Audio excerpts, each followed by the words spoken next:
ಅಜನೀಶ್ ಅವ್ರದ್ದು ಒಂದ್ಸಲ ಕಾಲ್ ಬರುತ್ತೆ. ಅಜನೀಶ್ ಸರ್ ಕಾಲ್ ಮಾಡಿ ಈ ತರ ಪಟ್ಟೆ ಹುಲಿ ಅಂತ ಒಂದು ಫಿಲಮ್ ಇದೆ, ಇಟ್ಸ್ ಅಬೌಟ್ ಅ ಮ್ಯೂಸಿಷಿಯನ್. ನನಗೆ ರ್ಯಾಪ್ ನ ಒಂದ್ ಸ್ವಲ್ಪ ಜಾಸ್ತಿ ಇನ್ಕ್ಲೂಡ್ ಮಾಡಬೇಕು ಅಂತ ಅನ್ಕೊಂಡಿದೀನಿ, but I can't include it through out the whole song. ಎಲ್ಲ 5 ಸಾಂಗ್ ಇದೆ, ಸಾರಿ 4 ಸಾಂಗ್ ಇದೆ, 4 ಸಾಂಗ್ ಅಲ್ಲೂ ರ್ಯಾಪ್ ಬೇಕಾಗುತ್ತೆ, ಬಟ್ ಬಿಟ್ಸ್ ಅಂಡ್ ಪೀಸಸ್ ಅಲ್ಲಿ ಬೇಕು ಅಂತ ಹೇಳ್ಬಿಟ್ಟು ಅವ್ರು ಯಾವಾಗ ಕರೆದ್ರು, the way he respected me. ಅವತ್ತು ನಾನು ಫಸ್ಟ್ ಟೈಮ್ ರಿಷಬ್ ಶೆಟ್ಟಿ ಅವ್ರನ್ನು ಅಲ್ಲೇ ಅವ್ರ ಸ್ಟುಡಿಯೋಲ್ಲೇ ಮೀಟ್ ಮಾಡಿದೆ. ಬೆಲ್ ಬಾಟಮ್ ಅಂತ ಫಿಲಮ್ ಇತ್ತು ರಿಷಬ್ ಶೆಟ್ಟಿ ಸರ್, ಅವರು ಅಲ್ಲೇ ಇದ್ದಾರೆ. ಅಶ್ನಿ ಸರ್ ಇಲ್ಲೇ ಇದ್ದಾರೆ, ರಕ್ಷಿತ್ ಸರ್ ಕೆಳಗಡೆ ಇದ್ರು, ನಾವು ಮೇಲ್ಗಡೆ ಸ್ಟುಡಿಯೋನಲ್ಲಿ ಇದ್ವಿ.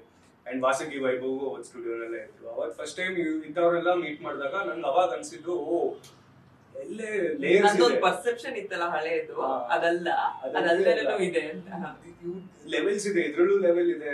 ನಾನ್ ಯಾವ್ದೋ 10th ಲೆವೆಲ್ 8th ಲೆವೆಲ್ ನೋಡ್ಬಿಟ್ಟು ಅದೇನೆ ಎಲ್ಲಾರು ಹಂಗೆ ಇರ್ತಾರೆ ಅಂತ ಅನ್ಕೊಂಡ್ಬಿಟ್ಟಿದ್ ನನ್ ತಪ್ಪು ಅಂತ ಅನ್ಕೊಂಡೆ.